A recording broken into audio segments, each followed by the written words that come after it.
नमस्कार, जी न्यूज पर मैं हूं आपके साथ शीरीन। कोरोना 2020 में आज सबसे पहले बात मुंबई के करीब हुई एक मॉब लिंचिंग की घटना से इसकी शुरुआत करते हैं। महाराष्ट्र के पालघर में कुछ लोगों ने गाड़ी को घेर कर उस पर हमला कर दिया। कहा यह जा रहा है कि इलाके में चोर लुटेरों के आने की अफवाह फैली थी। पुलिस की गाड़ी पर हमला कर रही भीड़ को देखकर अंदाजा लगाया जा सकता है कि यहां के लोग कितने हिंसक हो चुके थे। पुलिस के मुताबिक पालघर में 3 लोगों की हत्या हुई। पुलिस के मुताबिक इलाके में लुटेरों के आने की अफवाह थी। 2 लोग ड्राइवर के साथ इलाके से जा रहे थे।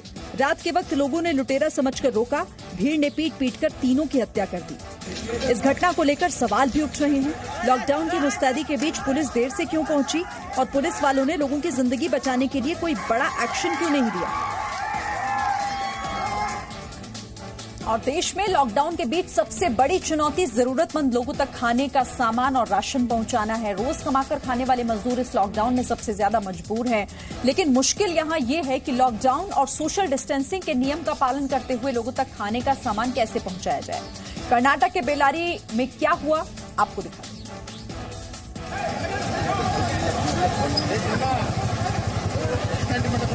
लोगों की लंबी लाइन और लाइन में खड़े हर आदमी को अपनी बारी आने का इंतजार। सामने राशन का पैकेट मिल रहा है जिससे कई दिनों की भूख मिट सकती है। सोशल डिस्टेंसिंग के तहत लाइन में खड़े लोगों को जैसे ही लगा कि उनकी बारी आने से पहले ही फूड पैकेट्स खत्म हो सकते हैं, सब्र टूट गया और धक्का मुक्की मच गई। भीड़ को काबू करना मुश्किल हो गया।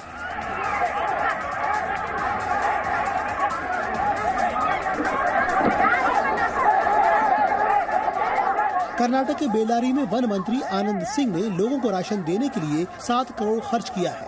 राशन के लिए किट बनाई गई थी, लेकिन राशन बांटने के दौरान जो हुआ उसकी वजह से अब मंत्री जी की आलोचना हो रही है। अब सवाल यही है कि ऐसे हालात में नेता और लोग गरीबों की मदद कैसे कर सकेंगे। क्या डोर टू डोर जाना ही अंतिम विकल्प है? और दिल्ली के पास नोएडा में कुछ लोग गरीबों तक खाना पहुंचाने के लिए मोदी रसोई चला रहे हैं। दावा है कि इस रसोई से करीब 45,000 लोगों को खाना मिल रहा है। चप्पल और बोरी रखकर लोग लाइन लगाते हैं ताकि सोशल डिस्टेंसिंग बनी रहे। इंतजार कभी लंबा भी हो जाता है, लेकिन खाना मिलने की गारंटी रहती है। नोएडा की सड़कों पर छोटे मोटे काम करने वाले लोग इस रसोई के सहारे लॉकडाउन के ये दिन काट रहे हैं। नोएडा में बीजेपी कार्यकर्ताओं की तरफ से चलाई जा रही इस रसोई से नोएडा के 45,000 लोगों तक खाना पहुंचाने का दावा किया जा रहा है। खाना मिलने की जद्दोजहद उतनी आसान नहीं है। आप ये कतार देखिए जो नोएडा में एक धर्मशाला के बाहर लगी है, क्योंकि यहाँ रोज 2 वक्त लोगों को खाना खिलाया जाता है। और जैसे जैसे ये जानकारी यहाँ रहने वाली लेबर, यहाँ रहने वाले बेघर लोगों तक पहुँच रही है, वैसे वैसे ये कतार कितनी लंबी होती चली जा रही है। हम आपको उसका एक छोटा सा उदाहरण देने की कोशिश करते हैं। सिर्फ यहाँ आने वाले लोगों को ही खाना नहीं मिलता, बल्कि यहाँ से गाड़ियों और बाइकों से खाना सप्लाई भी किया जा रहा है। इसके लिए कॉल सेंटर भी काम कर रहा है। और इधर मध्य प्रदेश के इंदौर में मेडिकल टीम पर हमला और पुलिस पर अटैक का सिलसिला अब भी नहीं रुक रहा। इंदौर के विनोबा नगर में फिर से मेडिकल टीम पर हमला हुआ है। सब लोग आपके सपोर्ट में मैडम, आप चिंता मत। इंदौर के विनोबा नगर में स्वास्थ्य सेवा से जुड़ी 3 महिला कर्मचारियों पर हमला हुआ। ये महिलाएं विनोबा नगर में कोरोना को लेकर सर्वे करने गई थी। तभी नशे में धुत कुछ लोगों ने महिलाओं पर अटैक कर दिया। महिलाओं ने पलासिया थाने में आकर मामले की जानकारी दी। हमले के बाद इंदौर के डीएम ने इलाके का दौरा किया। कोई आपस के 2 लोगों का झगड़ा था, जो मुझे मालूम पड़ा है यहाँ थाने आने के बाद। आपस में 2 लोग झगड़ा तो आपस में झगड़ रहे थे, क्योंकि ये जो हमारी जो टीम गई थी हमारी, उनको ये नहीं मालूम था कि स्वास्थ्य की टीम है। उनको लगा कि किसी उन्हीं दोनों झगड़े किसी में से किसी घर का मेंबर है अगल बगल का। पुलिस के मुताबिक ये हमला गलत फहमी की वजह से हुआ है। मामला 2 पड़ोसियों की रंजिश का है। पुलिस ने कार्रवाई की है, तत्काल प्रकरण पंजीबद्ध किया जा रहा है। उसका आपराधिक रिकॉर्ड निकाल कर भी तत्काल सख्त प्रतिबंधक कार्रवाई सुनिश्चित की जा रही है और टीम और लगातार उनके साथ में है। पुलिस ने मामला दर्ज कर लिया है और आरोपियों की तलाश की जा रही है।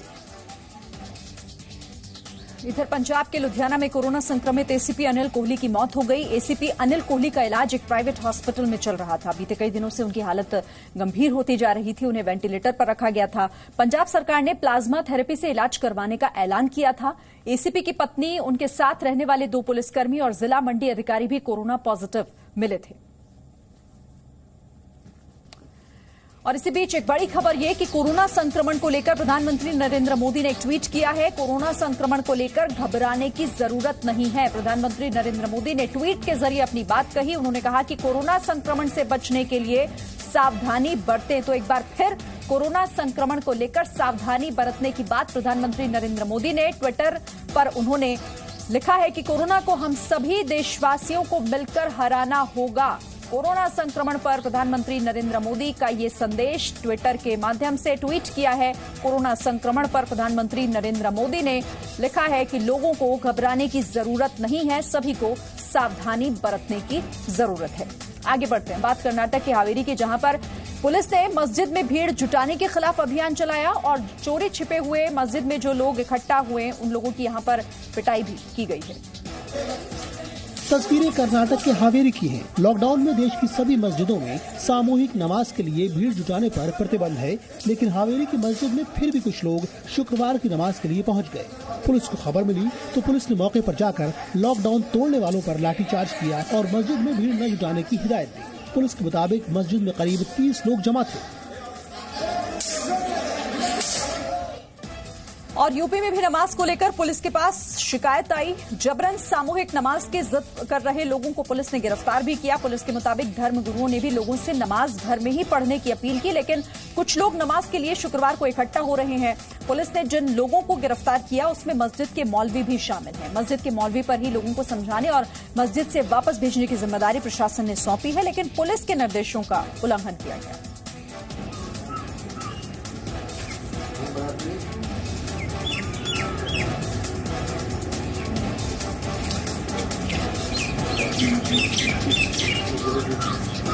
तो प्रशासन की कोशिश लगातार लोगों को समझाने बुझाने की यहां पर, लेकिन लोग अब भी नहीं मान रहे। यूपी के बहराइच से हम ये तस्वीरें आपको लोगों की दिखा रहे हैं जो शुक्रवार को एक बार फिर नमाज पढ़ने के लिए मस्जिद पहुंचे थे, लेकिन यहां पुलिस प्रशासन पहुंची। लोगों को यहां पर उनके खिलाफ एक्शन लिया गया है। कुल 10 लोगों को पुलिस ने गिरफ्तार किया है। तो लॉकडाउन में जगह जगह पुलिस का पहरा है, पुलिस की बैरिकेडिंग लगी हुई है, लेकिन दिल्ली की गलियों में अभी लुटेरे एक्टिव हैं। आपको दिखाते हैं कि दिल्ली में कैसे दिन के उजाले में बिना हथियार के भी 2 लुटेरों ने एक युवक से लूटपाट की। दिन का उजाला है, गली में 2 लड़के बैठे हैं, तभी एक लड़का उठकर गली में चल पड़ता है। यहाँ तक तो सब ठीक था, लेकिन तभी गली में एक लड़के की एंट्री होती है। एक लड़का उसका रास्ता रोकता है, तभी पीछे से दूसरा लड़का उसकी गर्दन पकड़ लेता है। वीडियो 14 अप्रैल का है। इलाका है दिल्ली का बलजीत नगर कुंवर सिंह चौक। पुलिस ने सीसीटीवी की तस्वीरों से पहचान करके एक लुटेरे को गिरफ्तार कर लिया है। पीड़ित लड़का कुछ देर के लिए बेहोश हुआ था, लेकिन अब उसकी हालत ठीक है। लॉकडाउन के दौरान आप सुनसान सड़कों पर सावधान रहिएगा। तो कोरोना को लेकर सेना के तीनों अंगों में खास सावधानी बरती जा रही है, लेकिन मुंबई के नेवी बेस के आईएनएस आंग्रे में तैनात 21 कर्मियों में कोरोना संक्रमण की पुष्टि हुई है। कोरोना ने भारतीय नौसेना में भी दस्तक दे दी है। मुंबई नौसैनिक बेस के आईएनएस आंग्रे में तैनात 21 कर्मियों में कोरोना पॉजिटिव पाए जाने के बाद हड़कंप मच गया, जिनमें 20 नौसैनिक हैं और एक दूसरा कर्मचारी है। इन सभी को एक ही सोर्स से इन्फेक्शन हुआ है, जिसे 7 अप्रैल को पॉजिटिव पाया गया था। ये सभी एक ही ब्लॉक में रहते थे, इसीलिए पूरे ब्लॉक को क्वारंटीन कर दिया गया और आईएनएस आंग्रे को लॉकडाउन कर दिया गया है। राहत की बात यह है कि अभी तक नौसेना के किसी जहाज या सबमरीन में कोरोना का कोई मामला नहीं आया है। आर्मी चीफ जनरल नरवणे के मुताबिक इंडियन आर्मी में कोरोना संक्रमण के 8 केस मिल चुके हैं। इनमें आर्मी के 2 डॉक्टर और एक नर्स भी शामिल है, जिनमें से एक संक्रमण से मुक्त हो चुका है। यूपी के वाराणसी में कोरोना से जंग में ड्रोन काफी मददगार साबित हो रहा है। वाराणसी में बनाए गए हॉटस्पॉट में नगर निगम गरुड़ ड्रोन की मदद से सैनिटाइज करने का काम कर रहा है। ये ड्रोन 10 लीटर सैनिटाइजर से 20 किलोमीटर के इलाके को सैनिटाइज कर सकता है। वाराणसी में 5 हॉटस्पॉट बनाए गए हैं, जहां से कोरोना के पॉजिटिव मरीज मिले हैं। कोरोना के लिहाज से मदनपुरा काफी सेंसिटिव है, इसीलिए मदनपुरा को पहले सैनिटाइज करने का फैसला लिया गया। सैनिटाइजेशन का काम सभी हॉटस्पॉट इलाके में किया जाएगा।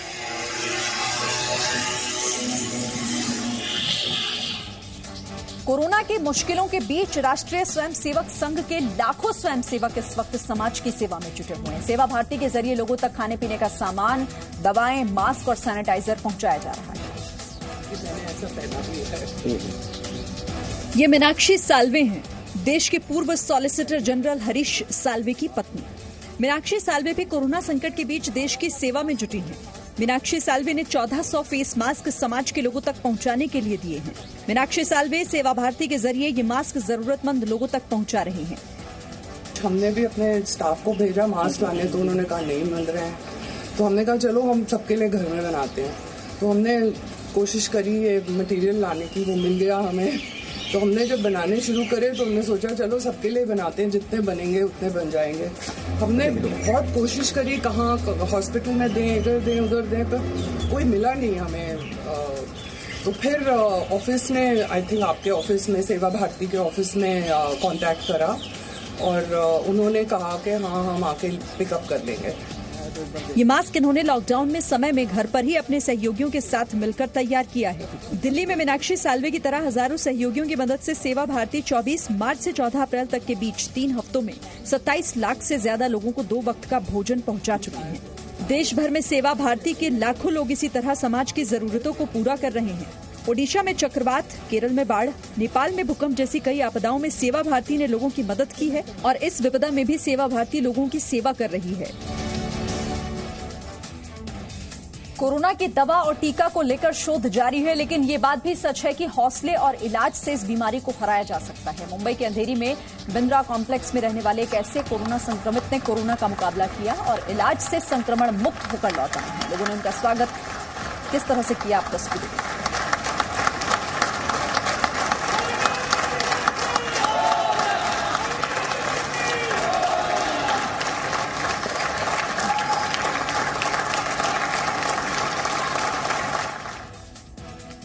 और एक अच्छी खबर गोवा से भी सामने आई है। गोवा में अब कोरोना का एक भी पॉजिटिव केस नहीं है। पिछले 2 हफ्तों से गोवा में कोरोना का एक भी नया केस सामने नहीं आया। गोवा में कोरोना के सिर्फ 7 केस थे।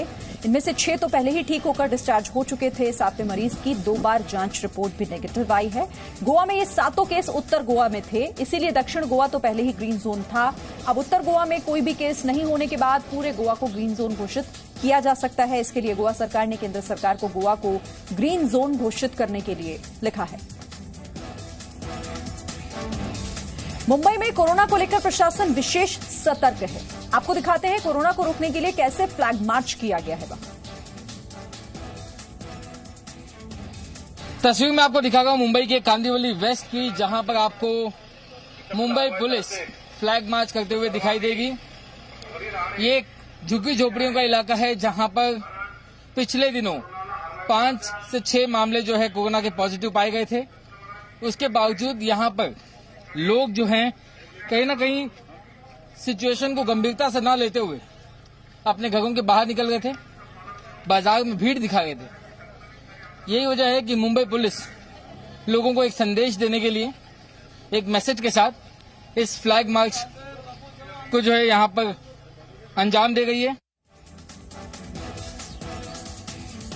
और बिहार की राजधानी पटना में कोरोना को रोकने के लिए अब घर घर जाकर सर्वे किया जा रहा है। आंगनबाड़ी सेविका और सहायिका घर घर जाकर सर्वेक्षण कर रही हैं। सबसे महत्वपूर्ण बात यहां पर यह है कि स्क्रीनिंग सड़क और फुटपाथ पर रहने वाले लोगों की भी की जा रही है। लेकिन खास बात यहां यह कि कोरोना के मरीजों का पता लगाने वाली टीम के पास खुद की सुरक्षा के लिए कुछ खास नहीं। इन लोगों को मास्क तक नहीं दिए गए।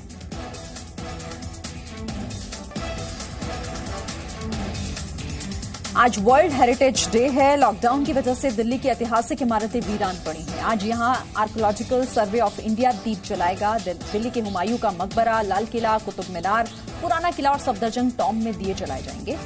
हुमायूं के मकबरे में 41 कैंडल जलाई जाएंगी क्योंकि लॉकडाउन 41 दिनों का है।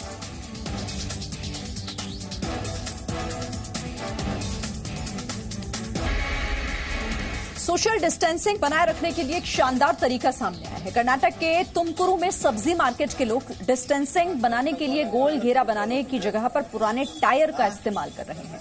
ये देखिए।